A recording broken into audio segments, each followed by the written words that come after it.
दीपक के गायब होने के बाद करण गुमसुम रहने लगा। उसकी आंखें अब गहरी और सूनी थीं और चेहरा बिना वजह पसीने से भीग जाता था। वो बड़बड़ाने लगा, अब मेरी रूह मेरी नहीं रही। हवेली की दीवार पर अर्जुन का नाम खुदा हुआ था। गांव की एक बूढ़ी तांत्रिक ने बताया, दीपक अब आत्माओं का रक्षक बन गया है, लेकिन उसने एक गलती की। उसने एक निर्दोष आत्मा को कैद कर लिया, अर्जुन को।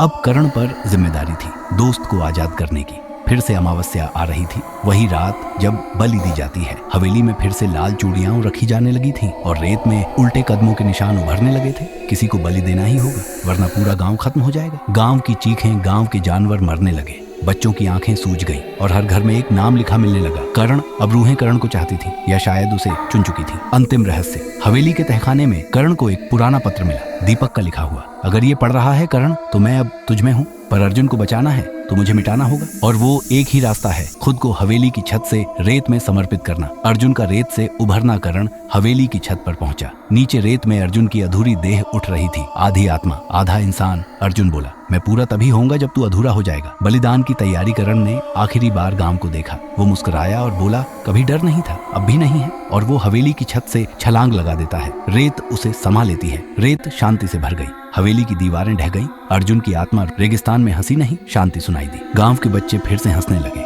जानवर लौट आए। हवेली अब बस एक टीला थी, लेकिन टीले पर एक पत्थर रखा था जिस पर लिखा था, 3 दोस्त, एक बलिदान, एक मुक्ति। अब यहाँ सिर्फ रेत नहीं, एक कहानी भी दबी है।